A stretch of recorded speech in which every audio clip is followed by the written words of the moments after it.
Hello and welcome to the Expat Reality Podcast. I'm your host Annie. And I'm your host Steve. And in this podcast, we're going to explore the reality of living life as an expat in Australia and what it really means to feel like you belong.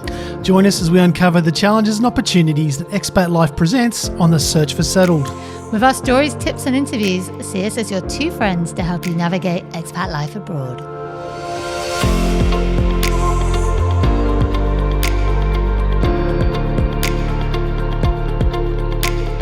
Just to let you know, this video podcast series is brought to you by the team at Auric Migration and Mobility.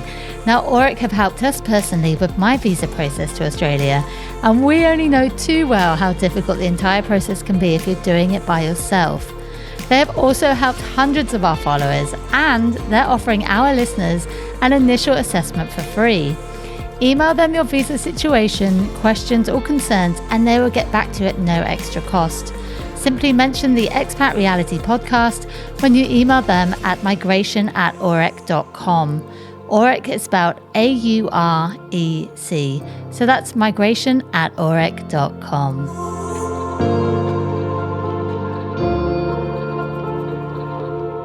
Hello, everybody, and welcome back to the Expat Reality Podcast. I'm your host, Annie. And I'm your host, Steve. And wow, what a Christmas break we've had, Steve. We are back in the swing of it. It's now middle of January. Yeah, it's been a whirlwind, and I feel like, if I could replay it all again and just have another break, I would, 100%. But we're back in the hot seat. It's January. Things are starting.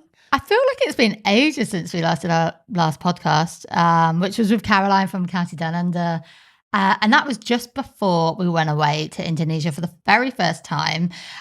So this is what the podcast episode is going to be about all today. We're going to talk about what our Indonesian trip is like. We're going to give you tips for if you're traveling to Bali or anywhere in Indonesia. And we're going to be pretty brutally honest, to be honest, about what our experience was like in general. Yeah, our goal is to give you an understanding of what to expect and kind of what to plan, what to anticipate, and to what you can set up to make sure your trip is awesome. But hey, this is not our first trip around the block. We've actually had a bunch of trips. We've done loads of traveling. Steve? Do you want to tell everybody how many countries you've been to? Because the fact that he's actually counted is quite remarkable to me. Okay, well, I just want to get the creds in, at the start. Okay, I've been traveling for a while. I've done a couple of big round the world trips for in excess of a year. So I've been all through South America and Africa and lots of Europe as well. All kinds of places, most of Asia, Southeast Asia. Yeah, it's been an epic opportunity that I've experienced all these amazing countries. But the count was 60. So, and actually this one, Bali in Indonesia itself was number 60. Well done, Steve. It was a big celebration, party poppers and everything. So, does it make you feel like a bigger man? You've been to that many countries. Well, I don't know. Well, we're going to get into the whole thing about, how, travel has changed, and that's a bit further along. I've definitely got some insights on how I feel about that. But I think first, let's cover kind of what Bali was like and how we kind of found it. Well, I think we should talk about why we visited Bali, because if you're not in Australia right now and you're listening from another country, in Australia, Bali is not really seen as, a destination you want to gloat about in a sense, because whenever I've talked to people about Bali, they always go, oh, Bali, it's an awful, awful place. And I'm like, is it? Is it really that bad? And why is it that bad? So, in my head, I thought, is it going to be like Koh San Road in Bangkok, which is like a very, very touristy road full of bars, restaurants, people constantly asking to buy stuff? I thought, is it going to be like that, but way, way worse? It's like the epicenter of Southeast Asian travel is, Koh San Road, Bangkok. It's the epitome of, all things sort of Southeast Asian in one place. So that's what I thought it was going to be like. So, But the reason why we went is because, Christmas time, 2022, I really wanted to go back to UK, but we saw the flight prices, and stupidly, I was checking them for quite a few months before. We didn't book it. Time went on, and before I knew it, they were like $5,500 each to go back. And we were like, wow, that's like $11,000 before we've even got there. We're going to have to put that one on hold. So we started to look around, and bear in mind, we haven't been away for about 4 years at Christmas because Steve's last job, he had to work Always had to work Christmas, New Year, which was just awful. Oh my god! You know, it's like you always ended up like doing one of those two shifts. You always had to do two though. I don't know how you got roped into it. I got the short end of the stick both, a couple of times anyway. So. And then I would always end up working on our site, London and Sydney, on Christmas and New Year, because I'm like, well, if you're working, I might as well work. But no one wants to work on those days, let's face it. And if you do have to work on those days, I really feel your pain because it just doesn't feel right. It is, yeah. Especially when you're like starting work and, you know, it's 8 a.m. and people are still partying from the night before and it's New Year's Day. So. Yeah, gosh. And so we were like, wow, this is our first time we get to go away for Christmas, New Year.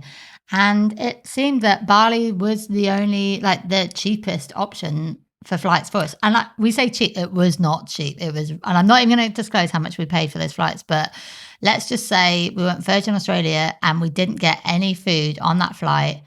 And then meanwhile, we went to another island in Indonesia, which was a 1-hour flight, and we got food on that flight. And it was like a tenth of the price. So yeah, if that, well, probably more than that. But anyway, so we thought, right, we'll go to Bali. Let's go and see what the fuss is about. Let's go and like uncover our experience and show everybody what it's really like. Because maybe some of our audience have probably never been, and they're probably wondering what it's like too. Well, not only that. I mean, we were scouting locations for, you know, possible places to, you know, do some nomad, you know, sort of digital nomad travel to. And I looked into this extensively, thought, it's going to be great, you know, like had all these ideas in my head and I was planning things. And so, yeah, it was kind of this moment that I really wanted to kind of see and get a feel for what it was like potentially to live there as well. So I think, yeah, but in the very sort of long-term future, I think that's what we were sort of having a look at. And we're like, maybe because, you know, they've got a digital nomad visa now where I think you can stay there for like 5 years. And we thought, hey, this might be quite a fun opportunity, you know, go over there for like a couple of weeks, a couple of months, who knows? So maybe we looked at it with different eyes than maybe what people would do if they were on holiday. But I think with our previous travel experience, we were kind of expecting very similar sort of vibe to other Southeast Asian countries we've been to. So we've, you know, been to Thailand, obviously, Laos, Cambodia, Vietnam, Philippines, I don't know, wherever else. Myanmar, yeah, Burma. So, so it's really fascinating. And what we did do is we had nearly 3 weeks off, right? So we decided, we were like, do we want to spend 3 weeks in Bali? Because what if we hate it? Then we'll be like, oh my God, we just spent all that holiday time, you know, in Bali. So naturally, Steve and I were like, let's try and fit in as many places as possible to get a good feel of not only Bali, but Indonesia. I'm sorry, I just got to like, you know, like first of all, like if you want a relaxing holiday, make sure it's relaxing. Not like, let's stuff as many places in as we can, you know, because Why do we do that? But we always do that because we're like, but look at this island. But look at this over here. We get shiny thing syndrome. And we get carried away with it because I think we both know that there are so many places we want to see in the world that if we're going to go to a country, we want to see as much as possible, because are we ever going to go back to that same country? Likelihood is probably not. Maybe. Yeah. But for us, we were like, all right, well, we're going to Indonesia. Let's go to some other bucket list places. And one of those was Raja Ampat. That was one we were super looking forward to. Raja. It was on Steve's bucket list for like forever.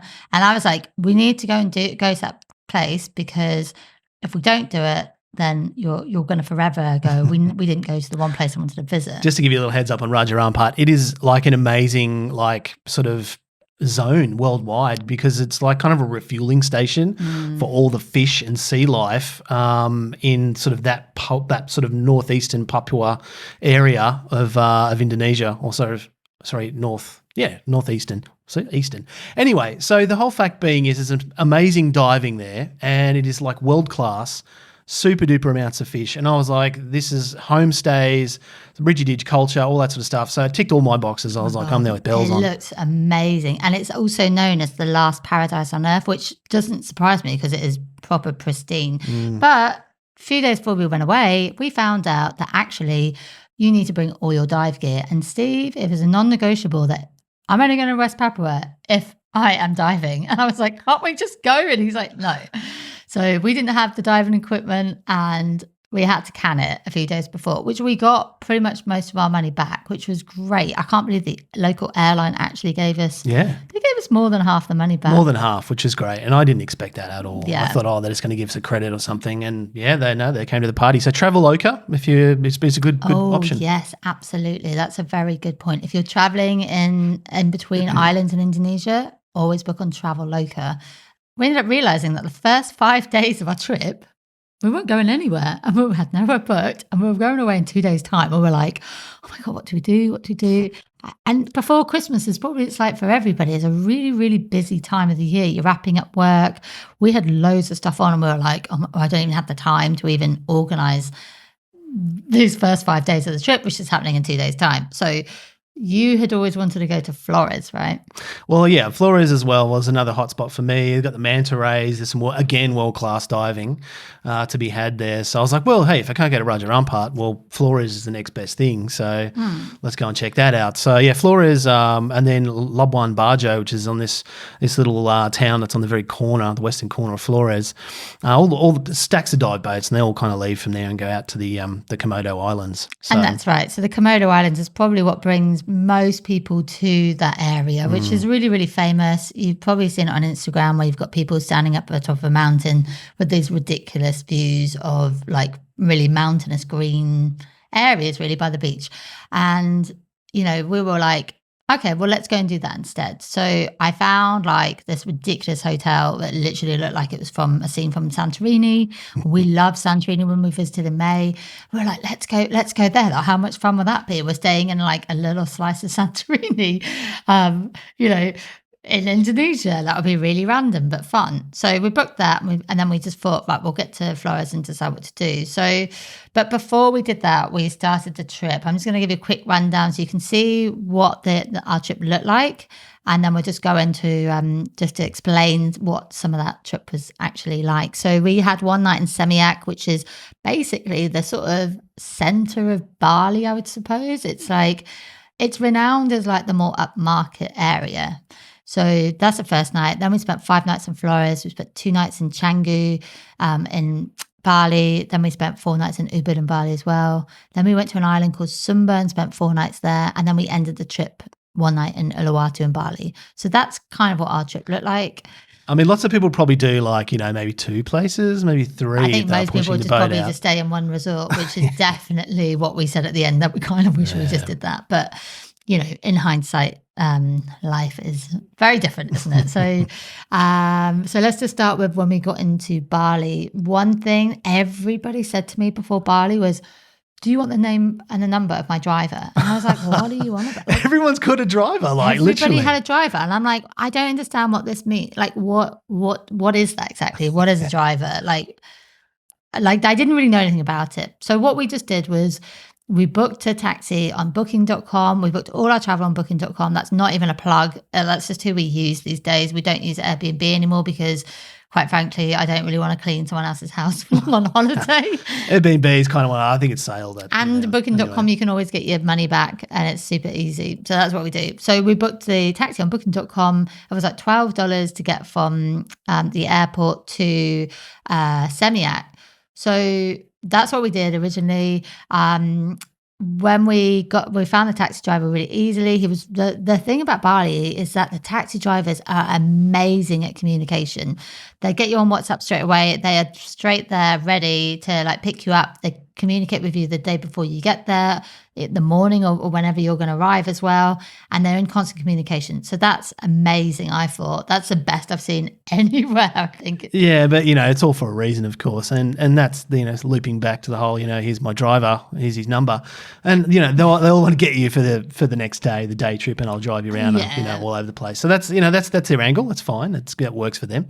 Yeah. And so the first night we stayed in a hotel and it was unbelievable. Like when I booked this hotel, I thought that the swimming pool and everything was a communal area, and it wasn't. It was for us. And we got to the hotel and they were like, "Oh, we'll take you to your room on the golf buggy." And we're like, "What?" And we go down to this golf buggy, and then we open up the door, and he's like, "This is your room." And we're like, "Is this not a hotel?" Yeah, it's like how many other people are sharing this area? That's what you said, didn't you? And he was like, "No, that's for you." Like, what? And that was, I think that was probably all the hotel was amazing. And that was probably my favorite hotel at the trip, just because we were like, oh my gosh. And they were like, this is your first time to Bali? We're like, yeah. And they're like, we can obviously tell because we just couldn't believe it that was the hotel we were staying in. And it was really amazing. And then when we went out in Seminyak, so we literally had like a night there. So I can't really comment about what that area was like. But when we did go out, it was really quiet. And now this is just before Christmas. And we were like expecting it to be jammed. So we were kind of surprised, weren't we? I was actually really confused. I was like, where is everybody? And yeah, so it was really quiet. And we went to a restaurant because it was Steve's birthday when we arrived. So I booked this nice restaurant for us to have dinner at. And, usually we wouldn't really book like westernized places when we go away because we want to try all the local food. But I was like, it's your birthday, let's splash out. We turned up to this restaurant. It's called Mama San in Seminyak. And we walked in and we were like, first of all, we were like, oh my God, this is way too posh for us. But then when we walked in, it was like, lots of like just families and stuff eating there, which really confused me because the service was amazing and the food was the best food we had in the whole trip. Oh, totally. Yeah, the food was epic, Oh by the God, way. the cocktails were amazing. Oh my God, it was so Cocktails good. were I great. definitely recommend. Really, really good, like pale ale beer as well. And yeah, so the food was amazing, the cocktails were amazing, the service was incredible. So that meal was quite expensive for considering we're in Southeast Asia. I think we paid about $100 for that, and we had, I think, maybe one or two starters, a main each, and one or two drinks, which isn't that much if you compare it to Australian prices, but this is Southeast Asia, so... Yeah, well, like we were expecting, kind of, I don't know, like Vietnam, Thailand prices, like kind of, squeaky kind of let's make it all happen cheap sort of thing. $5. Yeah, and it was like, I mean, not but at the end of the day, we went to a very fancy restaurant. So we did. What do you expect? We didn't, there wasn't a local, kind of food stall. So, we had to expect things were going to obviously be more expensive because you eat the proper local food, you pay local prices. So we completely get that, And that really surprised, not the price surprises, but just going to a restaurant like that really surprised me because I'd never seen anything like that in our travels before in Southeast Asia. I mean, like if you haven't traveled much around Southeast Asia, what we're talking here is sitting outside a bar on these little crappy plastic seats that probably are suitable for children, having a dodgy drink that's probably going to make you sick, and some, rice and, some sort of like small dish. That's the sort of travel that we've done before. So suddenly we're in a fancy restaurant and we're both like, are we back in Noosa? Like, this is really weird. And squint and you'd be in Noosa. And it really, it was a bit of a head spin, wasn't it? Trying to get a head around that. And we walked around Seminyak and saw very westernized sort of coffee shops, and we were like, wow, this is really odd. Like, I think the thing that really stunned me was loads of Western shops. Now, we're talking like, all these kind of fancy boutiques and everything that clearly were, owned by Westerners because they were all absolutely like, all white and spotless kind of floors. They were, all the kind of like very like boutique-y, noosery type of, garments and everything inside, and looking, okay, that's very upmarket. But, at the end of the day, we're in Seminyak, which is like apparently the most expensive part of Bali. So what do you expect? Oh, well, yeah. I mean, I didn't know this when I turned up. So that was a bit of a shock to me. I didn't expect that. So. Yeah. So that was a bit of a surprise. And, after that, we ended up going to Flores the next day. We booked the same driver. I mean, I fell straight for a sob story when he was like, I need to pay for my kids. And we haven't had any work for the last 3 years. Like the whole world hasn't had any work for the last 3 years. And I was like, don't worry, we're on holiday. We'll just pay for them the next day to pick us up, take us to the airport, which he charged us like, bear in mind, we paid $12 to get to Seminyak. And then he was charging us like $28, I think, for the return trip. But I was like, terrible. You know what? And then Annie felt bad. She'd already agreed to it. And I was like, why'd you do that for? And I think Annie was still trying to get her head around the thousands and stuff. She said, it's 28. I'm like, what? Dollars? Yeah, he did that on purpose, didn't he? Yeah, he messed around with it because he knew that, and I was like, what? You agreed to? Anyway, so we had this conversation. And then it was like, it's been agreed to already, and then it was like, it was just not a nice foot to start on. Well, so do your homework on make sure you get your rupees sorted in your head before. And one thing to know as well is you can always haggle when it comes to taxis. Always 110%. Unless you book a Grab or Gojek, which we'll talk more about later. They are what you want to do. Download Grab and Gojek. Live happily ever after. Yeah. So we'll talk a bit more about that later. So then we went to Flores. When we turned up to Flores, this felt like a much more sort of authentic island in terms of, it just it was much more quieter. It had a much more chilled out vibe, much more authentic.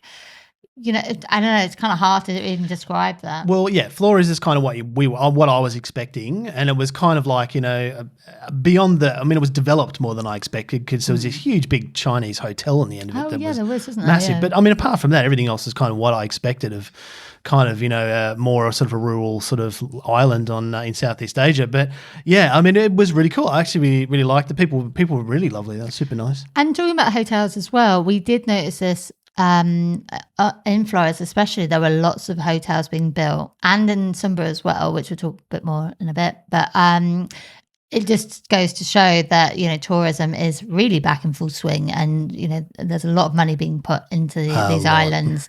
When we got to Flores, we went to our little swanky Santorini hotel, which in hindsight, it was actually really expensive. They were charging a lot of money for crazy food and drinks and Let's just touch on that because alcohol in Bali and in Indonesia, in wherever you go, is just really expensive. Yeah, it is. And someone told me that before we came over. They were like, yeah, just be careful. Alcohol is expensive. And I was like, is it really? But and they love to add the tax on the end. So you think, oh yeah, it's like the equivalent of like $5 or $6 for one beer. It's like being in America. You just then they add the tax. You don't know how much anything is. No.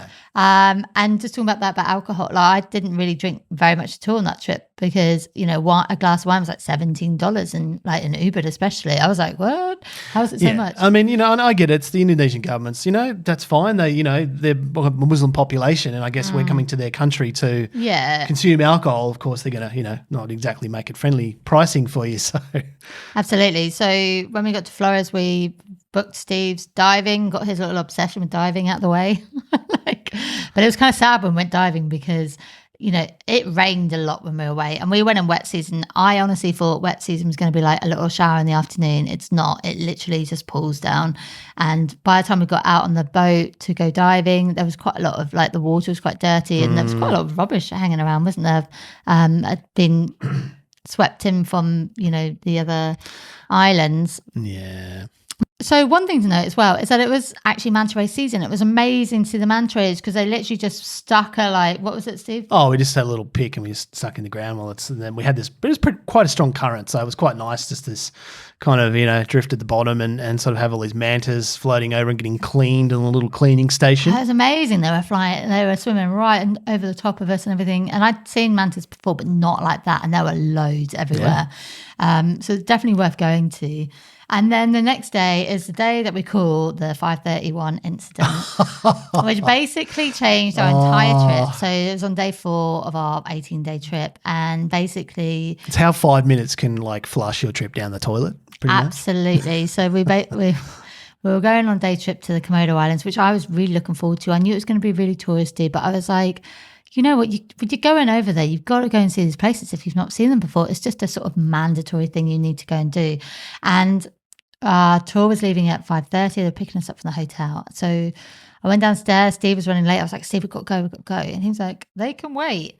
I was literally going to be a couple of minutes. I'd spent, had a pretty heavy night. Let's just say I wasn't doing the best stomach-wise.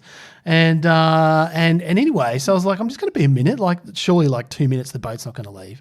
Anyway, so I'll let Annie continue. So I come downstairs and then the driver comes out and he goes, oh, are you here for the tour? And I go, yeah. And he goes, let's go. And I went, oh, I'm just waiting for my husband, as I can now say. Very exciting, as we just got married. So I was like, oh, I'm just waiting for my husband. He'll just be 2 minutes. And they're like, okay. And then this other girl came out and she went, why are you standing there? And I went, I'm sorry. And I went, oh, I'm just waiting for my husband. He'll literally just be 2 minutes. He's just coming down. And she just unleashed on me. And I'd never experienced that sort of behavior before at 5:30 in the morning from a stranger. And it was really, really random. And it totally took me by surprise that by the time Steve got down, and I was like, Steve. And he was like, and he was in an absolute state. I just cruised down. It was 5:34. I think by the time the doors opened on the elevator, I wasn't looking at the seconds, so I couldn't tell you exactly. It was awful. 5:34. And it was it's Southeast Asia. No, stuff never leaves on time. If perchance the thing's there, and super punctual, 4 minutes is not going to kill anybody, you know? Anyway, so I walk down, the door's open, and he's in this stage. He's flapping around going, oh my God, this girl's just going crazy. And she was just losing it. I was losing it. And then we get in the car and then Steve's like, what have you been saying to my wife?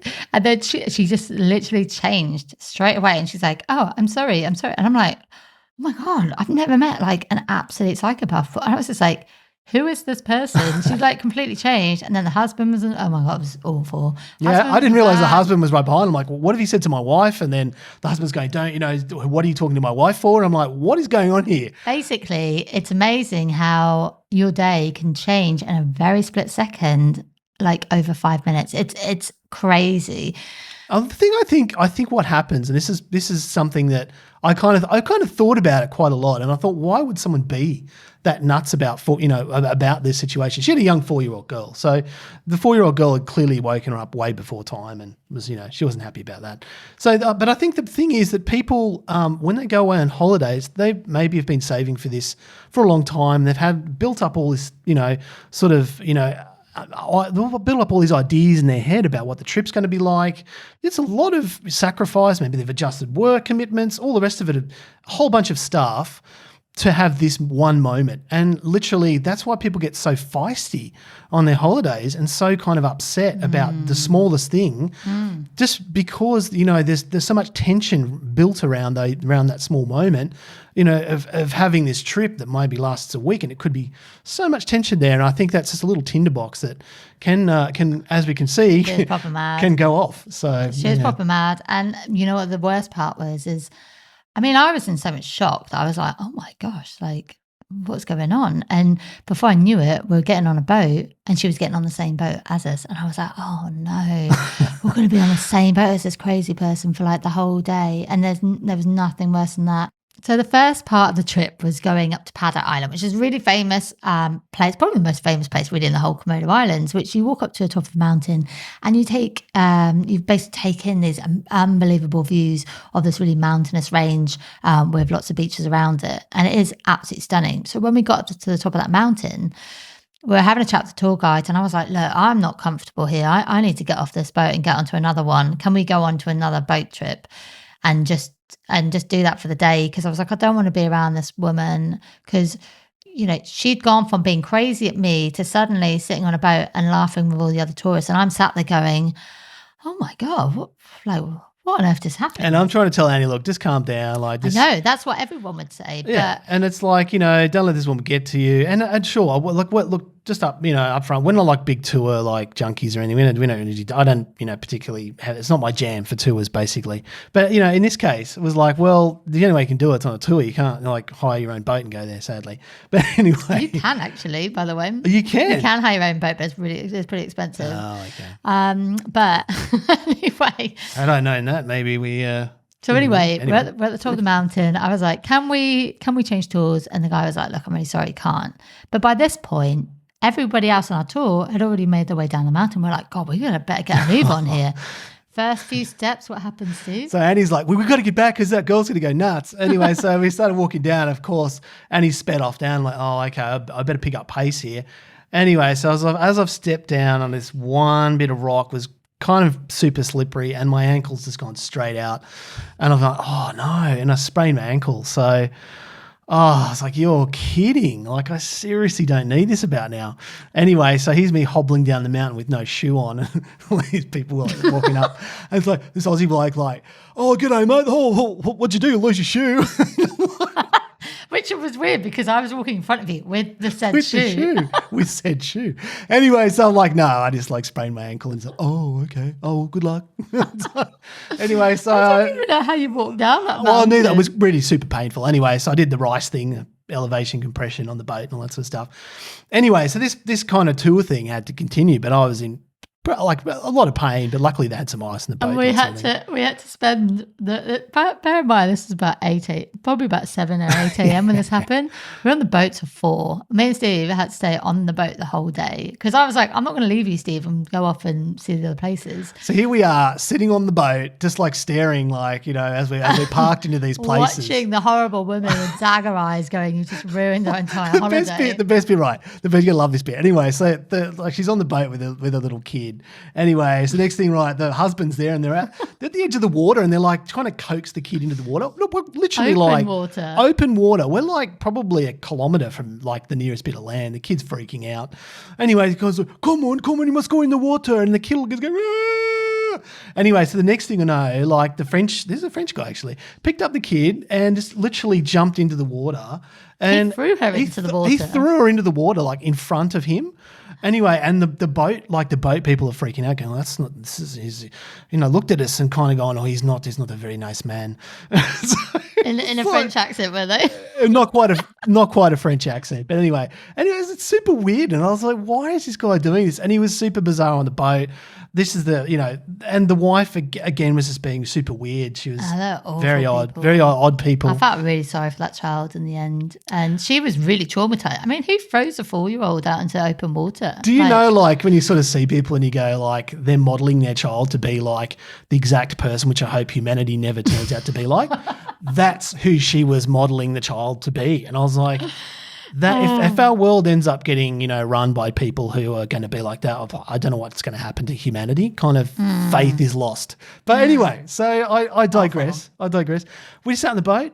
I made it through in the end and sort of ended up hobbling for most of the rest of the trip. That basically determined the rest of our entire holiday because Steve's ankle was out, which means we didn't get to do a huge amount. But actually, before your ankle did go out, I forgot to say, but on our first day we were in Flores, we went on an amazing hike to a remote village called Rabo, which was an incredible experience. It was really adventurous because the day we left, it started to really pour down rain. As per usual, we find that when we go to places, the first day sunny, the rest of the trip raining. And that's what happened. So it rained really badly. It was like literally like torrential rain. And I was like, oh God, are we doing the right thing here going on this hike? Roads were flooded out like completely. The roads, within about an hour and a half, 2 hours, the road that we were going on was flooded. And we had another 2 hours to go. But the tour guide was like, it's fine, we'll just drive at 5 hours around a mountain and then we'll get there, but just letting you know, you're going to be hiking in the jungle in the dark. And I was like, oh my God, I'm terrified of the dark. And I was like, oh, I'm not really up for that, hiking in the pitch black in torrential rain, because we didn't know what the path was going to look like. Even I would have been like, you were like that. And we were both like, are we going to be hiking with our bags above our heads? Are we going to be trenching through, deep mud and rice paddies? Like, we just didn't know what it was going to look like. There was another French guy with us on the tour, not the same French guy, by the way. Different French guy. And he was like, let's just go. And I was like, okay, let's just do it. Let's do it. You only live once, right? And I think that's the thing with holiday mode is it does take quite a while to get into holiday mode. So we've only been away from Australia for like 2 days by this point. So I was like, oh my God, I wouldn't use. Someone said to me, do you want to go and travel for like 9 hours in a car in torrential rain and then go and hike for probably what's going to be 5 hours in the pitch black in an Indonesian jungle? Would you do it? I'd be like, yeah, I don't think so. Well, I think, look, having done a few bigger trips myself, I would say like literally it takes like there's certain stages I think you go through when you disconnect from being at work. And there's the first couple of days, which is kind of a novelty stage. And then it goes into like this kind of next deeper stage of, maybe lasts like a week or so of like slowly getting into the fact that you're traveling. And then I think at the 2-week mark, you kind of start to feel like that's what you do now. You start to kind of unwind, don't you, by that point? and that's why the weekends, and I think like, kind of 2-week trips are kind of, you're just about to get into the right zone and they pull you out. So stick you back in work again. Yeah, that's the thing. And I think after breaking the 2-week mark is when you kind of really get into that. I feel like, I'm really disconnecting and getting into things. So yeah, absolutely. And so with that Ray Rabo trip, we did end up driving around the mountain. And it was super windy. And by the time we got to the start of the trek, it was like 4 p.m. Now, it does get dark at 6 p.m. in where we were. And I was like, okay, so if the trek usually takes 3 hours, it's probably going to take us about, I'm thinking maybe 4 or 5. And so I was like trying to calculate how long we're going to be hiking in the pitch black. But when we did start a trek, there was an actual path to it. And I was like, oh wow, this is like so not what I imagined. This is going to be fine.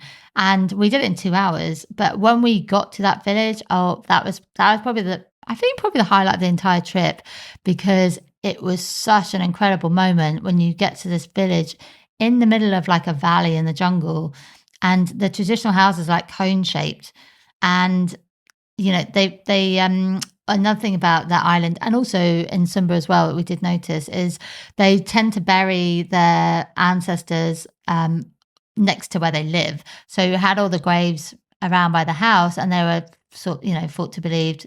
How old was it? Like a couple thousand years old? Oh yeah, like 20 generations had lived in Wairebo. Like that's what we were told by the people who lived in the village. Yeah. And then, but they bury their ancestors kind of in the front to protect the village. That's kind of, it kind of is a nice little way of sort of protecting everything and the path in. But I mean, honestly, it was beautiful. Like seeing these cone roofs, and it's pretty amazing. Like they used to use the cones as like a storage area, so they're like a little pantry, and they go and store things in that sort of in the pantry. And that's a feature actually of much of I think sort of more rural Indonesia or some of the islands where they're really long roofs. That's what they do with it. Yeah, it's super fascinating. I mean that village is essentially like a tourist village now. So.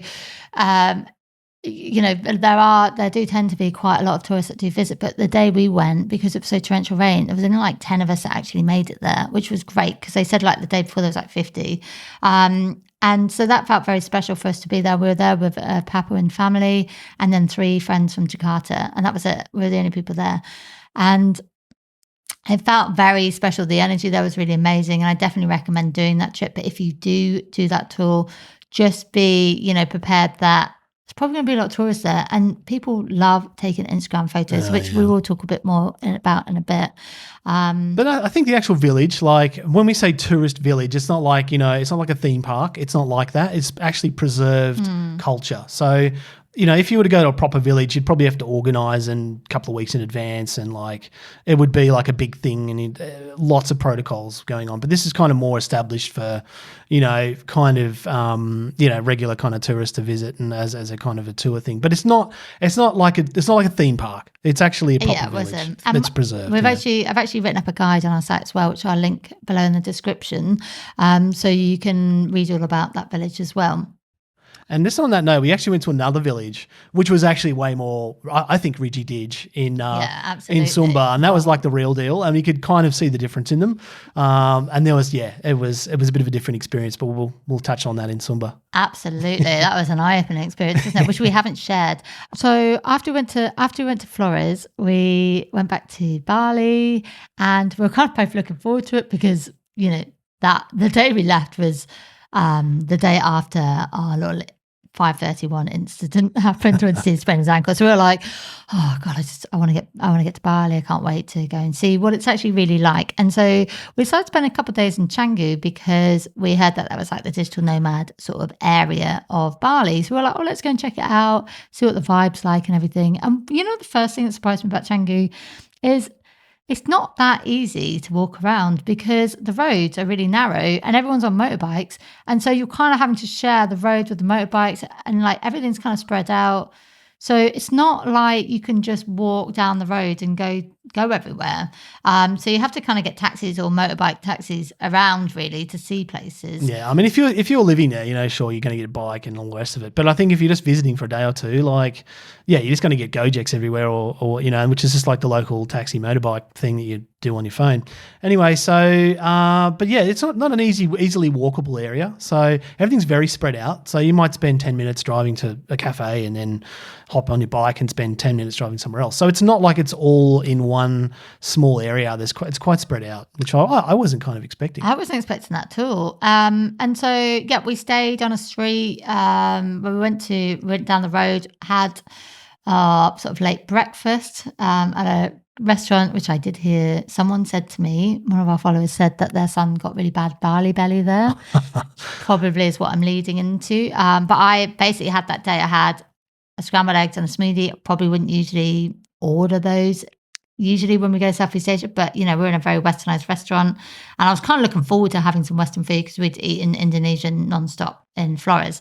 Lots and lots of chicken mee goreng. Yeah, and so we had that, and then we were like, oh, let's go down and see what the beach is like. Spoiler alert, the beach in Canggu is blooming awful. Like, it's not a nice beach. So yeah, well, we're a little bit spoiled for beaches in Australia. So we were kind of thought, well, what's all the draw card? Bali awful. beaches, they're going to be amazing. You get there and they're kind of like the black sand. let's just say, you know, they're not the cleanest thing in the whole world. So it was kind of a little bit, you know, I was expecting like this amazing palm-fringed beach, but anyway. But, you know, let's not say that all beaches in Bali are like that, No, because we they're went to not at all. Uluwatu and they were way better. Like, I couldn't believe it's in the same island, to be honest. Just in that one area, the Canggu area, Canggu Canggu. area, and Semiak and all that sort of area. Yeah, just that area is what we're referring to. You wouldn't be going to Bali for the beach if you're going to those areas. But, you know, next to there's the famous beach club. So there's the biggest one in Southeast Asia, I think, called Atlas, and there's another one called Fins. And we were like, let's go and have like Fins, because when we were booking this trip, we were really sort of really unsure about what to do for New Year's. Now, I kind of fancy going to Fins because I was like, I want to go and party. I want to go like and have a good dance to a DJ and just relive my 20s, basically. That's what I wanted to do. Yeah, my thing was I just wanted to see what this beach club thing was about, because, you know, you kind of heard the stories of it. You've kind of seen pictures of it. You're like, that looks amazing. Looks like this, you know, Cafe Del Mar experience, and everyone's having a blast. And I want to be part of that. I want to check it out. And yeah. But that's the thing. So I wanted to go to Fins for New Year's, and Steve was like, no, it's too expensive. It was expensive. Crazy expensive. It was like $400 a ticket, I think, but included $100 of booze or something. But I was like, well, you know, how often are we going to ever do this? But we didn't do it in the end. And we ended up spending New Year's in Ubud because it logistically worked out better for timings. And we were really unsure about what New Year's was going to look like in Ubud, which, to be honest, it was pretty dead there, wasn't it, for New Year's? There wasn't a lot happening. We kind of thought, well, maybe we could have been at the Fins and had a bit of a bop around. But, you know, I was fine with it, because when we did go to Fins, and we only went to go and pop in just to have a look what it looked like, and we ended up staying for the day. Now, when we did turn up there, I was like, oh my God, have we just gone back to Cancun? Like, it literally felt like being back in Mexico. It did, yeah.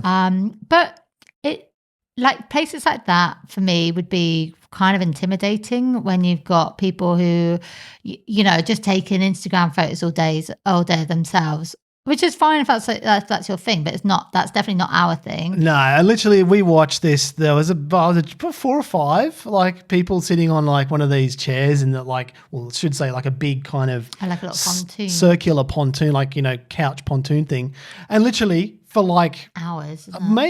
All the time we were there, I was I non-stop. don't think they actually drank anything. They just non-stop taking photos. No, just continuous photos. Like, how many do you need? But yeah. But that was the thing. I'm not saying it's a problem when people taking photos, but when that's what everybody is doing, it creates a zero vibe. So it's like, is anyone actually like enjoying themselves? Because it's just, yeah. And so it didn't really have much of a vibe there. And you're kind of probably wondering, why would you spend all day there?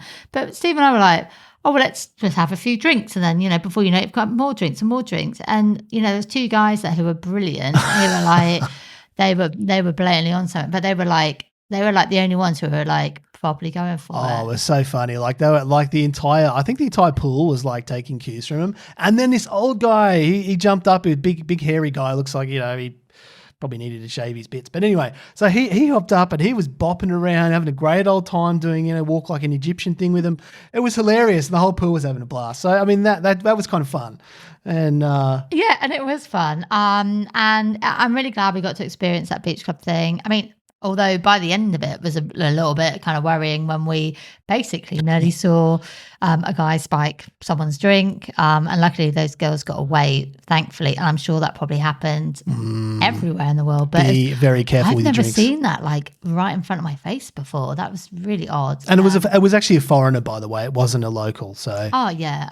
So after that experience, we kind of went home, went back to our place. We stayed in a lovely little villa in Canggu, and the next day woke up and oh my God, I was so ill. And I wasn't hungover at all because we'd taken these things called, what are they called? 10 to 2 or something? Oh yeah, we had these like, it was, you know, you have this powder before you drink and then you have the powder after. And it was really good. And actually I can recommend it. No, it wasn't a powder, it was a pill. You took it was like 2 red pills before you go out and 2 white pills when you got back after your drinking. And apparently you don't get a hangover, which we didn't. What's it called? I think it was like, I honestly think it's called Tend to, like TEND and 2. All right. I think. I'll find it and I'll link it. That's definitely not a promo. It's just I kind of randomly found it on Instagram. I went, oh, that's a great idea. If it works, that would be genius. I also had my own my own version of that. It was kind of like it tasted almost like Barocca, but you had one before and one after as well. So it's called hydro alcohol or something. We'll put a link in there anyway.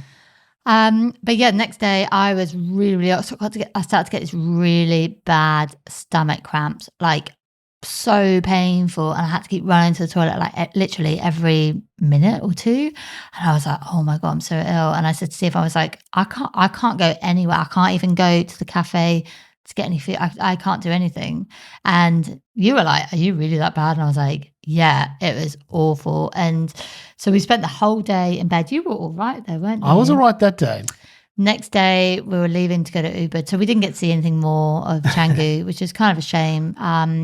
But, you know, I think from your experience, you said it's literally just everyone in activewear walking around. It was. A lot of that sort of stuff. All, you know, everyone's been back from the yoga session and, posing for the sort of, this thing. It's very popular, this one. Oh, what, the yoga pose? Oh, yes. Wherever you go, the little yoga pose before you go, that's a very popular one. If you're wanting to be a proper Instagram, I suggest you practice on one foot. Do the kind of, the tree thing with the yoga pose. Anyway, if you get that down before you go, you'll be in good company. Yeah. It was kind of weird seeing everyone in activewear and then but yeah. Then you've got these like locals walking around. I hadn't seen that before in Southeast Asia. Maybe it's because we haven't been in Southeast Asia for 10 years. Times have changed. I don't know. Is this a good spot to talk about that, Annie? Because I feel like I really need to have a quick chat about this. Go on then, Steve. Have your rant. All right. So, as I said, I'm a bit of a veteran traveller.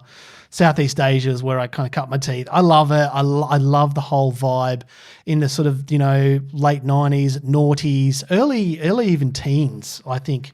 Travel was amazing. People used to talk, which they don't really do much of now. It's kind of weird, odd. But anyway, so you used to exchange stories about what, you go to the hostel, you'd chat to somebody and you'd sort of say, cool, whereabouts have you been? And they'd give you a list of stuff that you've got to do that, walk down this track and meet this guy and he'll take you here and then you get to see this amazing thing.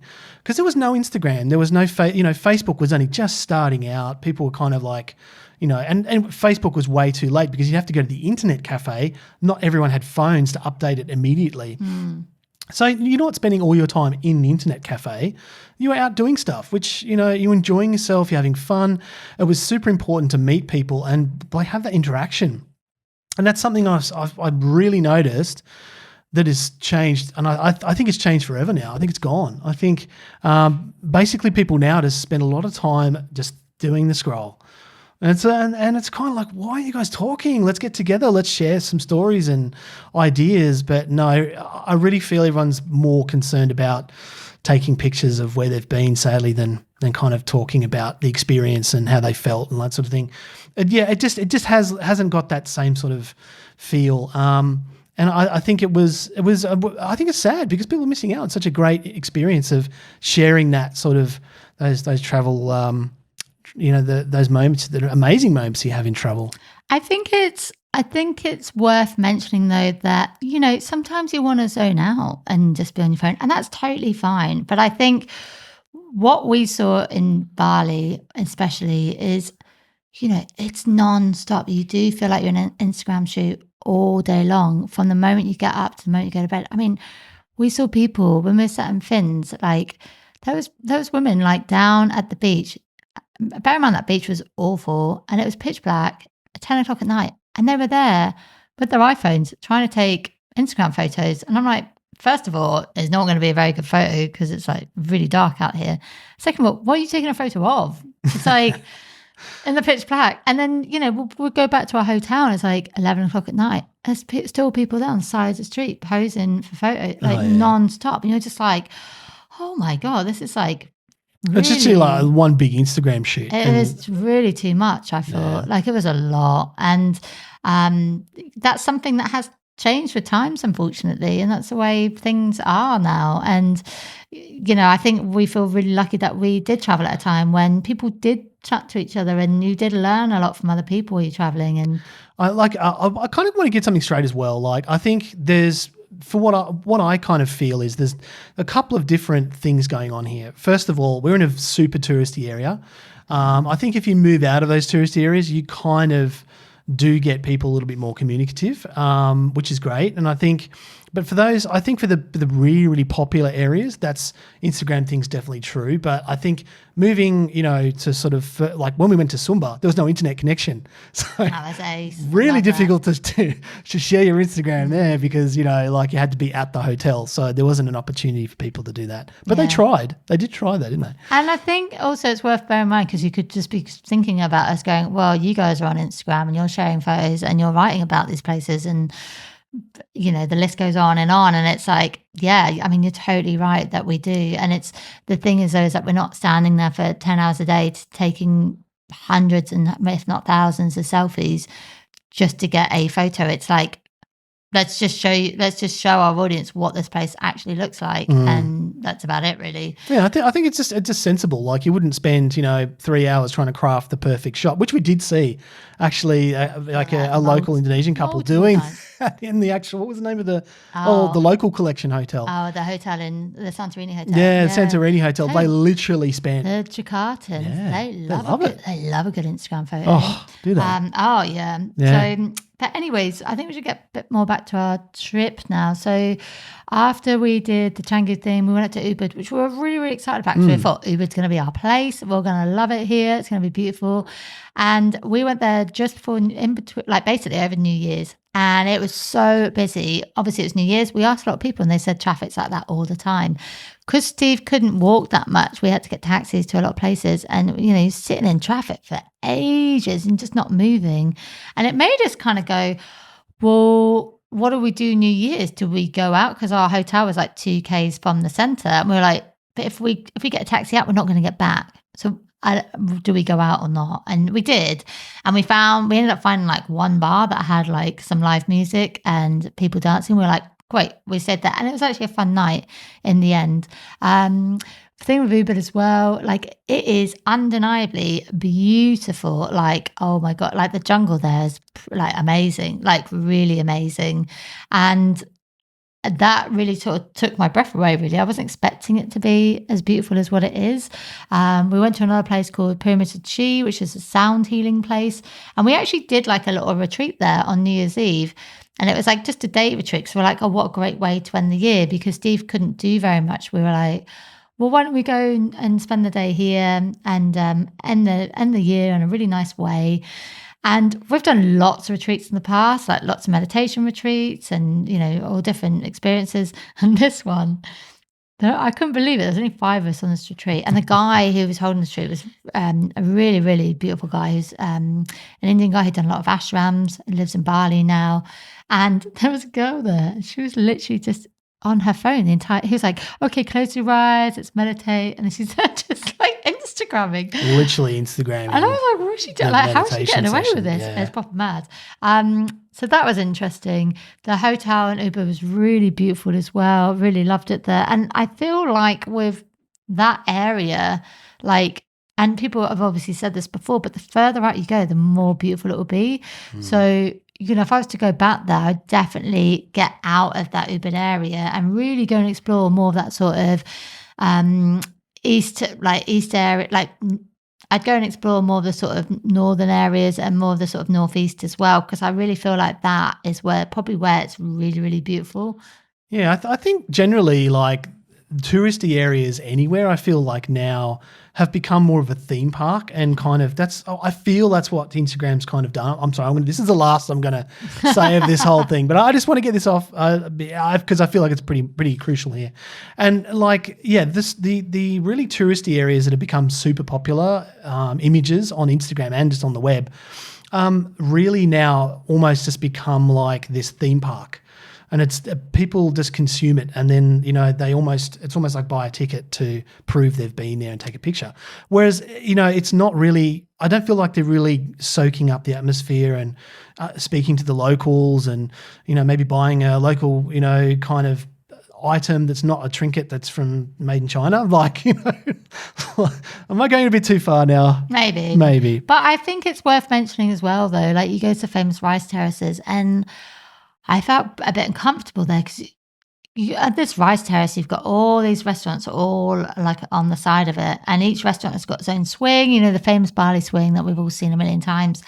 I was like, oh, wow, there's the swings. But then you look out onto the rice terrace and there's obviously people out there taking photos. But then there's also locals working really hard out there. And I was like, wow, it's kind of, there's a real disconnect between the holiday makers and the locals who are working really hard. And you think about how much money we as tourists, and I'm saying myself as well, how much we're spending at these restaurants and stuff. And yet the locals are working probably for not very much money at all. I found that kind of hard to get my head around and really be able to unsee that, because you can't unsee it once you see it. So, and I feel like, Sumba for us was that opportunity to have a more authentic experience. And I think it wasn't that theme park, kind of, go and, see the theme park rice paddies. It wasn't like that. It was much more. Yeah. And that's a great segue into Sumba, really, because after Uber, we went to Sumba. And I was really looking forward to Sumba because it was somewhere that had been on my bucket list for quite a while. Now, if you have not heard about Sumba Island, it's an hour's flight from Bali. I actually found out about it because I saw someone on Instagram and they, the irony, and they had gone to a hotel there, which is the world's best hotel apparently, called Nihi. How do they know that's the best hotel in the world though? I don't know, Steve, but apparently it is. But, that's the power of Instagram, is that people will inspire you to go to places. And the person there went there and they basically... there was lots and lots of what looked like wild horses running along a beach. And I was like, wow, that looks literally very wild and authentic. And I was like, that looks really amazing. But when I started to look into the island more, I was like, oh my gosh, there are some incredible places to go and visit here. Like, we're talking unbelievable swimming holes, the landscape, the villages. And I was like, this island looks amazing. Why is that person not talking about the island? And obviously they were doing a deal with a hotel, which is totally fine. There's nothing wrong with that. But I was like, we should look into this island. And so as we were going to Bali, I was like, Steve, it's non-negotiable. We're going to Sumba. We're going to go and check this island out. And you know what? The funniest thing is when we landed in Sumba. Oh, this is great. It's a perfect introduction to the island. It doesn't get more authentic than this. I've never seen this before, but we're in this tiny airport waiting for our luggage to come through. And we're waiting there and I see something on the luggage carousel. And I was like, what is that? And I realised it's a snake. A snake is going bananas on the luggage carousel. It jumps off the luggage carousel. I was like, oh my God, it's a snake. And it runs. It literally slithers towards somebody else who's standing there and they're screaming. Oh, they're freaking right out. And the security guard walks over like he's like, a Steve Irwin of Indonesia, and manages to pick up the snake and just walks off with the snake, like literally, like it wasn't a big snake. Around. It wasn't massive. It was, but it was a baby. But it was still quite funny to watch. How many times have you seen a snake come through? I was just like, wow, this is amazing. Yeah. And we basically with Sumba, it was kind of hard to organise because we nearly didn't go because we didn't know how to get around the island, and we were like, how the hell do you do this? Because originally I was like, why don't we just take that hotel, that Nihi hotel? So originally I wanted to stay, I thought we'll just stay in that nice hotel, and the world's best hotel. I thought we'll stay there for a couple of days and then we'll do day trips. But then I realised that Sumba's actually a big island, and the place I wanted to go to were actually like 4 or 5 hour drives away from that hotel. So I was like, that's probably not going to work. Then the more we looked into it, the more we found out that you need to get a driver to take you around the island. And in the end, we ended up we organised like a package tour, which is probably not something we usually do, which was just for the two of us. It was like a private tour where they organised our accommodation. They paid for we paid for all our food. And they took us to restaurants and then they took us to all the places we wanted to go to. So we customized our own tour of places we wanted to see. So we realized that obviously we paid a lot more for the tour than we should have done. The accommodation wasn't amazing, which was fine because, I wasn't expecting it to be great because it's not properly set up for tourism as of yet. The food was way cheaper than Bali. Like Bali paying probably about $10 to $13 Australian dollars for food for a meal, whereas in Sumba it's probably more like $2, if that. And you don't have any westernized restaurants. Obviously, it's all Indonesian food, which is absolutely fine with us. The food wasn't particularly great. It wasn't bad. It was just the fact that they cooked with very low grade oils, which was not. Our tummy's a little bit sensitive. We don't ever cook with oil because we have sensitive stomachs, as you might know. But I really loved Sumba because it was a chance to properly disconnect from everything in Bali. It was complete opposite to Bali in terms of, there weren't many tourists around. As soon as we got in the car and we started driving, we had every single person, every single house we went by, everybody came out and waved at us. And we were like, wow, this is what travel used to be like. This is amazing. Tourists are a rare thing there. It's not like, I mean, there were a couple, but there weren't any. Yeah. There was not. Maybe we the most saw- I saw was about 5, I think. Yeah. So it wasn't that well developed yet. And the area was so pristine and untouched. It was absolutely spectacular in terms of the waterfalls were unbelievable. The swimming holes were like, I've never seen anything like it. There was no rubbish around. It was a really clean island. I hardly saw any rubbish around there at all. I mean, unlike Bali, which in Uluwatu we did see there was a lot of plastic around the beaches, which was really unfortunate. And obviously Bali, they're trying to make a really big, active and proactive approach to really limit the amount of plastic that's happening on that island, which is fantastic. But Sumba, there was something I thought was very special about it. Now, when we first got there, we were taken to a village and we were like, oh, we get to see these amazing, like famous thatched roofs that are really tall. And they kind of look like really tall hats in a sense. Their roofs do. It's the cone thing again, and they store all their, it's kind of the pantry for the house. They store all their food in there as well. And they actually have a fire underneath the middle, and that's how they do all their cooking and all that sort of stuff. And so you'll have the pantry up top, and they'll grab all their stuff, and they'll obviously pop down and then pop it on the grill or whatever. But so yeah, it's really, really cool, and it's all on stilts. So you kind of hop up into this kind of veranda area, and then you go into the house. So yeah, quite cool. So when we got to this village, I went to the oldest village on the island, and they had megalithic tombstones that were over 4,000 years old.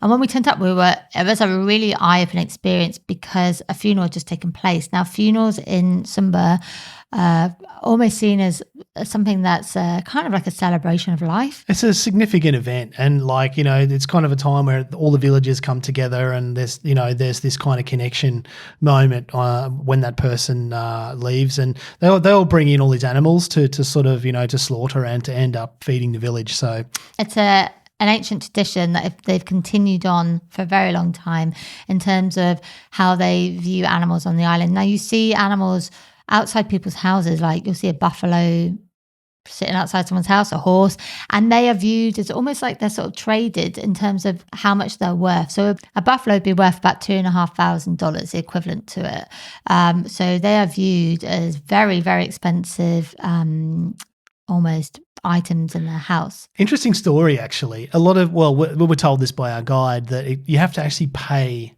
a number of buffaloes for a woman to marry to get her. Married, yeah. So it's kind of like you have to save up buffaloes to do some sort of trading, and we're a bit dubious as to how many. But yeah, we don't know. We don't quite know how many, but apparently the more like status a woman has in the culture, the more you got to fork out those buffaloes. So yeah, and so a lot of the guys are actually marrying from Jakarta or because they wouldn't have to do the buffaloes. So they wouldn't have to do the buffalo thing. So and so there's a big tradition on the island. So when we turned up, they'd literally just killed like 5 buffaloes in the middle of the village, and we were like, whoa, like I've never seen anything like that.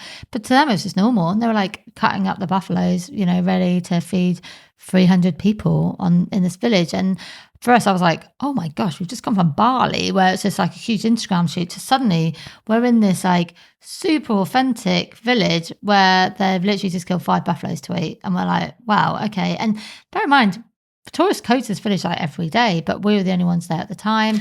It's not like they stay there though. It's not like, it's not set up to house tourists or anything. They just visit as kind of a cultural thing. Yeah, absolutely. And I was kind of surprised because I was like, do tourists come here? And they were like, yeah, every day. And I was like, wow, because they're acting like they'd never seen them before, and everyone was following us and super excited. And we were like, that was our sort of introduction, was A, getting a snake on the carousel, and B, going to a village and seeing 5 buffaloes being slaughtered. And we were like, wow, this island's going to be a real experience. And we were kind of excited really to see how it was going to unfold. But unfortunately, we got to a restaurant on day 2, and what did you do, Steve? I got pretty bad food poisoning. I ended up with barley belly, the same as Annie, and I was just literally I was in bed, and I was just nonstop to the toilet, sadly. So he drank a cup of coffee, and I was like, don't drink the water. Yeah, I thought I'll be fine. I'm good. I'm strong. Tummy will be fine. And I Yeah, I drank some coffee that clearly hadn't been boiled sufficiently. Yeah. And I could feel it going down. I was like, oh, that wasn't a good thing. Hoping for the best, and no, it didn't. It didn't end well, sadly.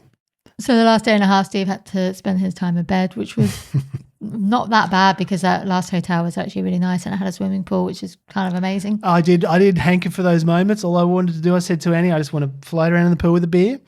Happy Steve, happy times, and the sun's out. And thankfully, it did shine in the afternoon.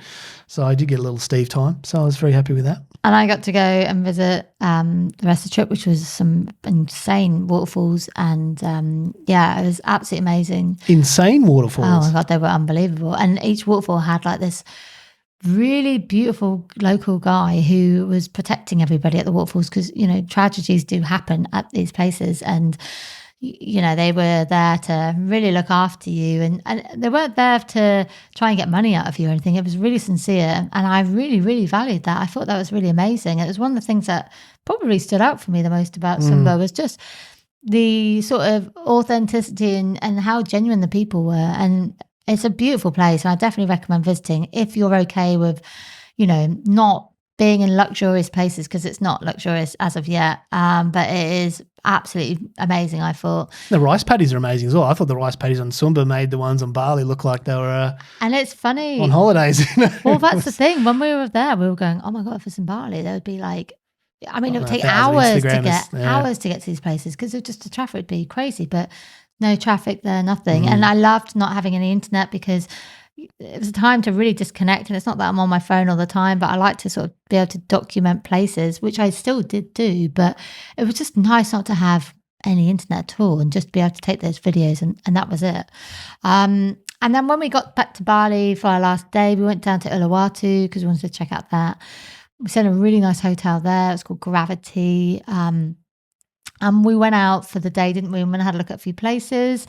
And we did realise by the end, we were like, maybe we should have done this for most of the trip. Just stay in a really nice hotel where we could actually properly chill out. Okay. I just want to say, like, when back in the day, when Annie and I used to travel, before I even met Annie, I would stay in if it wasn't in a hostel, the cheapest hostel, party hostel I could find, I was staying in the cheapest hotel I could find, the budget end of the Lonely Planet. When Lonely Planet was a huge thing, I mean, now it's, less so, but I always be scouring for the budget end. Oh, let's find this one, And that was definitely me. But now I think now I've graduated to the Gravities and that sort of thing. It's to the nicer places. Yeah.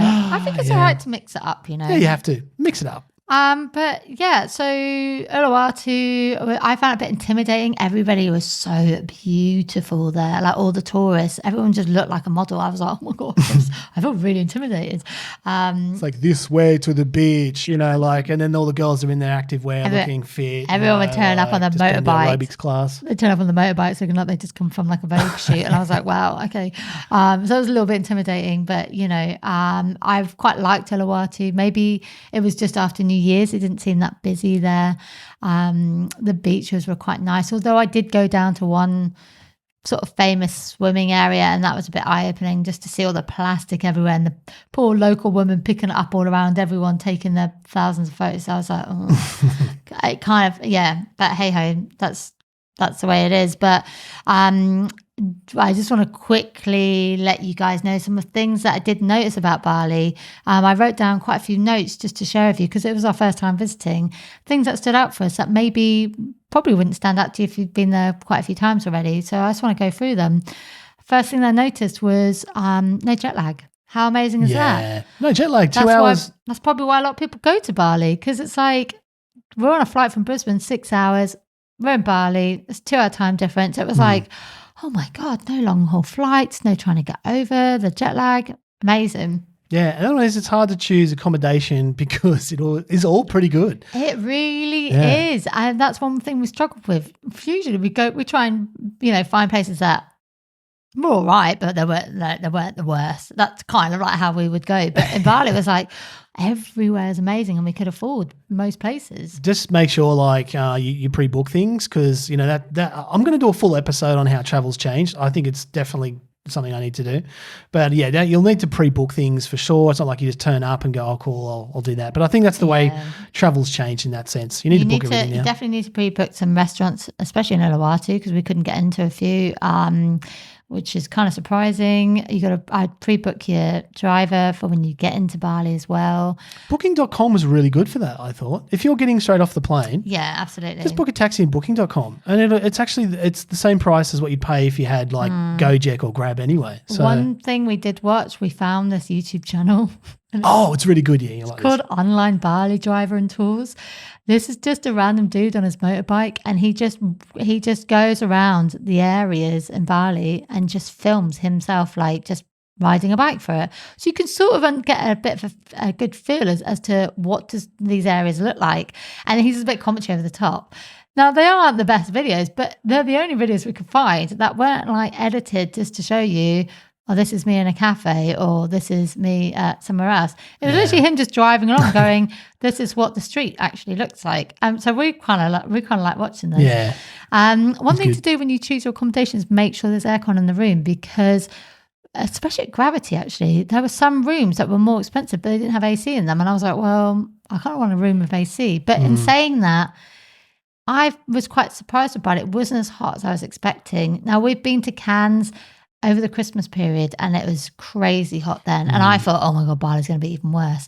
And we did meet some girls from Cairns, and they said the same. They said, all their friends were like, are you mad for going to Bali at Christmas? It's going to be crazy hot. And they were like, it's not hot. I mean, it is hot if you are coming from somewhere else other than Australia, from like the Northern Hemisphere. Or like, hot. From Melbourne or something like that, maybe. But Melbourne gets hot though in summer. No, but in winter.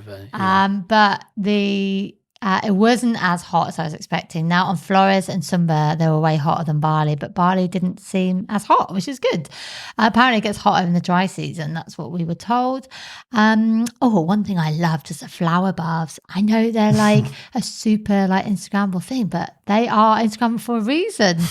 Amazing. And within that as well, highly recommend booking Casa Spa in Ubud. Yeah, I put two thumbs up for that. I think that was great. I really enjoyed the spa thing, and that's amazing. Spa. I'm a fan of a massage anyway, but that was excellent. Everyone says like get a couple of massages a day, but that one, our friends told us about it. They've been to Bali loads of times. They were like, try and get in. They were like, it books out a couple of weeks in advance or something. We managed to get in for a cancellation. Amazing. Like, we had our massages outside with the rainforest around us, and it was raining, so it kind of added to it. We had a body scrub and we had a flower bath. We had our own like bathroom, outdoor bathroom. It was amazing. $40 each it cost us. Definitely recommend. It's apparently one of the best spas in Bali as well. So that was amazing as well. What else? Oh, one thing that surprised me actually is there wasn't as many Australians there. I have heard apparently that Australians are now deciding to visit more of Europe. I don't know whether that's true, but funnily enough, more Europeans were there when we visited. The whole driver situation. Everyone will want to be your driver. I think when you the standard conversation when you hop into a taxi you booked on Grab or Gojek is like, oh, is this your first time to Bali? And then the conversation swings into, so where are you going? Where have you been? Oh, are you going to this place? You might need a driver. And it kind of, you have that standard conversation pretty much every time you hop in. So yeah, everyone's still trying to sell their kind of thing, and the rare occasion they aren't. But the rates I kind of saw people paying were like 70 Australian or US dollars. Yeah, Australian it would have been. Yeah, about 70 a day it costs. Also, we have talked about Grab and Gojek as well, which are two apps to download to book your taxis or motorbike rides. If you book a motorbike ride for two of you, you both need to download that app. And we did that, and that's a really good point. Make sure you both type in the same place. We went to go to a temple one day. I don't know who typed in the wrong place. No. There's temples, like they have the same name, but they're in different areas. So you could type in the temple name, but there might be one in one neighborhood and another neighborhood. No, it has like, you'll know because it will say the same name, but at the end it might say something slightly different. Yeah. So Steve and I Gotcha. spent about an hour and a half one day trying to find each other because we both To different we went temples. to different temples. Be careful of that. Also, when you book a Grab or Gojek, we noticed this in Uluwatu, but I think it is around other places as well. Someone said to me, one of our followers did, that we in Uluwatu, we tried to book a taxi and we waited for like an hour because the local taxis are opposite us and they were trying to get us to go in their taxi. And we were like, no, just purely because we couldn't be bothered to have the same chat with them. And then we realized there's like a taxi mafia where they block out certain areas where the Gojek and Grabs, you can't book them from. So your taxi driver might ask you to walk down the road a little bit. That's why they're asking you to walk down the road. They kind of control the areas outside of some of the restaurants and stuff like that. So, the more tourist areas there, we're in control of. An obvious thing is to cover up at temples, but don't worry too much because they will give you like robes to put around your waist that you can wear as well. But try and cover your shoulders if you can. Another thing, like maybe next time if we went, we would probably stay in one place and just do day trips, and that makes it way easier because the hotels are incredible there. Like, it's really nice just to spend time enjoying that hotel as well.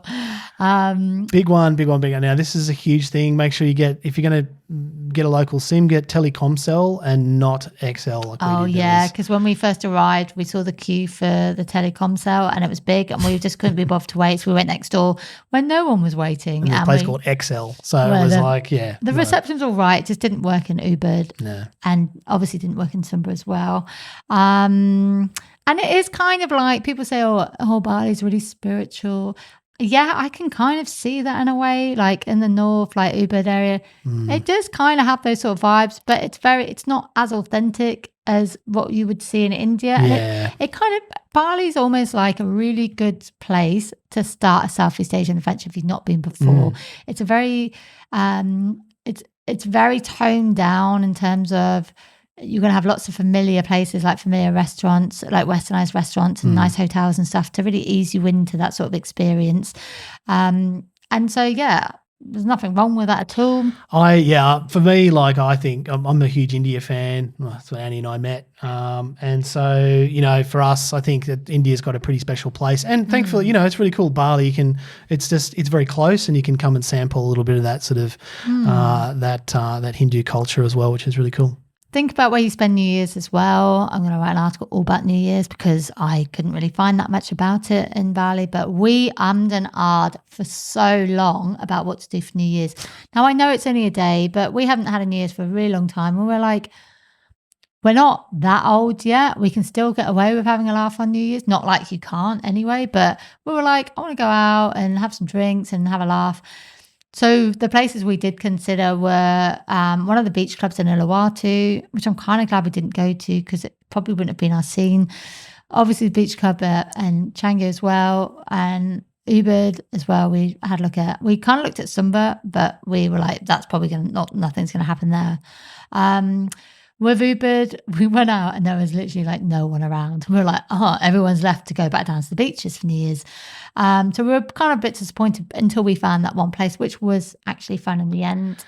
Yeah, I think another thing, everywhere takes a lot longer than you think it will to get to. On Google Maps, you go, Google Maps says that'll be 15, 20 minutes. And in actual fact, traffic in Bali is intense.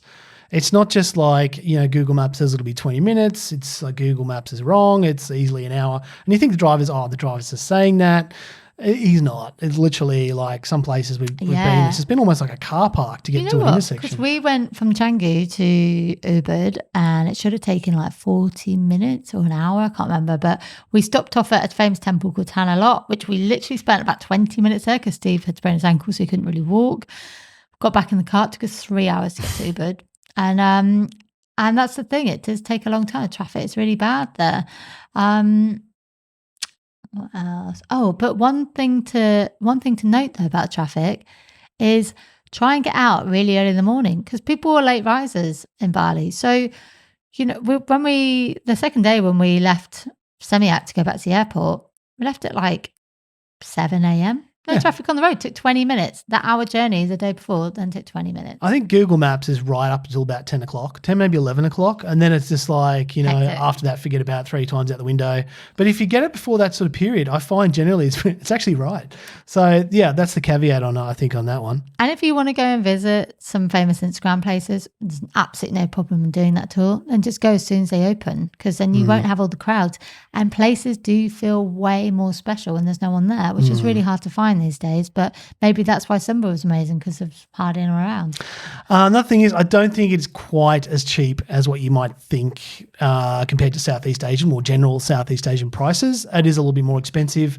I think in terms of what the Western offerings or more Westernized offerings are, certainly if you have, the Western takes in your Thailand and sort of maybe other places in Southeast Asia like Malaysia and stuff like that have a little bit, the more Western styles, that's probably a little bit cheaper. So, Yeah, and just to give you a comparison, we had breakfast somewhere, and we had obviously breakfast each, and we had you had a coffee, and I think I had a smoothie, and it was like $40, which is amazing, because in Australia you probably pay about $60 for that. So it is a little bit less, but it's not that much less really. Like I said, $17 for a glass of wine in Ubud. I was like, and it was like Australian crappy wine, to be honest. It wasn't even great. Felt more like Singapore prices, I felt, in some places. Anyway. Here's a good one. Floating breakfast. They're actually really hard to eat. They're impossible to eat. I don't know. Sorry. They're floating. How on earth floating breakfast it's impractical. You know what? The only way you can have impractical. Yeah, but that's without having to use knife and fork. I think would be easier. Oh, okay. I see. Right. So you just have fruit. So so it shouldn't be called floating breakfast. It should be called floating fruit. Is that what it should be called? I think we need to change the name there. Let's have a consensus on that, please. High five. Floating fruit. Thank you. Floating fruit. Okay, I love it.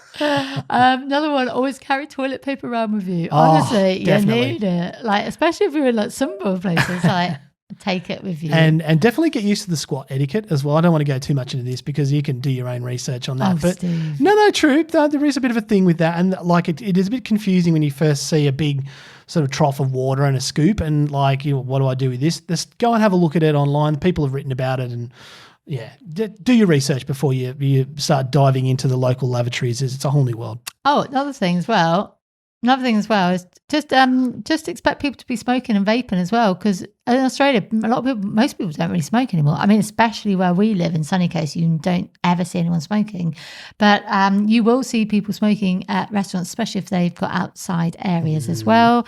And the monkey forest in Ubud as well. I didn't go. I'm terrified of monkeys, but weirdly, in Ubud and in Uluwatu, because there's a temple in Uluwatu on the cliff where there's lots of monkeys as well, you don't really see them venturing past those places, which I was kind of like expecting to see monkeys everywhere in Ubud, but they're just at the monkey forest. Yeah, they kind of hang out in one area. They're not too fussed about coming to where the humans are. So. Now, I've heard people say that with the monkeys, lots of people said they got bitten by monkeys at the monkey forest, had to have rabies jabs.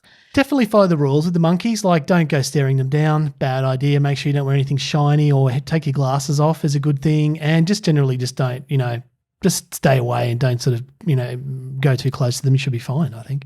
Yeah. So with that, Steve, would you go back to Bali? Oh, without a doubt. I would 100% go back to Bali. I would. And I think I'd pretty much make a beeline for Ubud, or probably further up into that northeastern sort of corner perhaps, or just the eastern side of Bali. I think away from all the touristy areas would be my next trip. But overall, I think it's pretty good. I just think you have to pick your area. I think that's my takeaway. I think though the first time you visit, you have to kind of get a feel for it. Like, I really wanted to go to Kuta, not because I wanted to actually go and stay in Kuta. I just wanted to go and see what it was about, because Kuta is like the epicenter of Bali, and it's the area where people really slate quite a lot. But I was like, I kind of want to go and see what the fuss is about, but we didn't get time for it, which is kind of gutting. But I felt like I needed to put Bali into perspective by going to those areas that we did go to, because we could have gone to like the northeast part or wherever, and we could have gone to a bit more of a not a touristy part and had a very different experience, and probably a better experience. But at the same time, I would have come back and gone,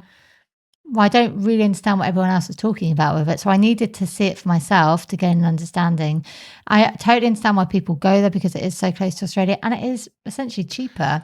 As for the rest of Indonesia, like there are literally thousands of islands. We're just talking about one, so I wouldn't paint all of Indonesia with the Bali brush. There is 1,000 islands in There Indonesia, is. apparently. There literally is. And I mean, every part of it's going to have its own unique identity. Everywhere from Sulawesi to Borneo to West Papua up to Sumatra. There's just so much to see. And I think we're just concentrating on one little tiny snippet. So I think if anything, go and see more of Indonesia because I'm itching to get out there and climb some volcanoes and do all that kind of stuff. I mean, there's so many islands, so much stuff to see. Don't limit yourself to Bali. Go and do some other stuff. There's loads of stuff to see in Sumatra. Go to Raja Ampat. Go up to go to Sulawesi. There's some untouched stuff to see there. Go to Borneo. I'd Yeah. love to go there. Big yes, please. I'll be there with bells on. So I think stuff like that for me, yeah, look, I'd go back to Bali, but I think there's way more to see on the other islands, to be honest. I think Bali's a good place to go if you've got a long weekend or something. You're like, I just want to get away and have some sun, not in the rainy season, but maybe go in the dry season, get some sun, stay in a nice hotel, eat some nice places. Hopefully not get Bali belly because unfortunately it is very real there. And have it as like that as a getaway. Would I go back? Yeah, I mean, yeah, I would. I wouldn't say no to it. I think the thing with Bali for me is that I felt like, Steve and I have been on our quest to find somewhere that is our place since we met. And we've been always looking. And I think we'll probably be always searching we've got to find the best place in the world that's just right, And I don't think that really exists. But when we got to Bali, we're like, oh my gosh, all of the shops are selling all of the sort of furniture items that we love, that we would want to have in our house. Yeah, totally. And we were like, oh my God, this is from our favourite shops in Australia. I felt it's a little bit kind of, ripped off because I thought, there's just all this cool stuff. Like, there's a style I like. I figured out it's the actual Bali style. I'm like, so there's this place we love in Bellingen called Cargo Lane. I have to get the name right. And it's amazing. It's got loads of like Balinese stuff. I didn't kind of know it was Balinese because obviously I've been there.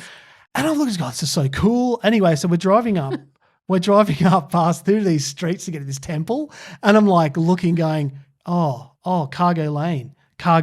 All this stuff was like there was mass produced amounts of it driving up these streets. Like you got, the little kind of branches with the melted kind of glass on it and stuff like that. And there was, kind of these like the light shades and stuff like that you see and some, sort of twinkly ornaments and stuff like that. I was like, that looks so cool.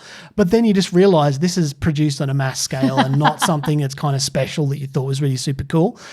I don't know. Maybe. Do you reckon? Look, it took the shine off it for me, but I'd probably still get it anyway, but I wouldn't look at it with the same eyes anymore, I don't think.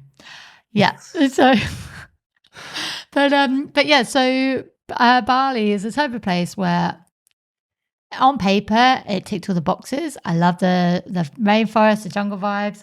You've got all these sort of digital nomad spaces, lots of co-working spaces, amazing places to eat. I mean, literally, I can see why people move. I'm like, wow, this is ace. Something about it just didn't quite sit right with me, but maybe I just need to see more of it. We didn't really spend that long there, but I'd love to go back and give it another go and just see if we really love it by that point. Who knows?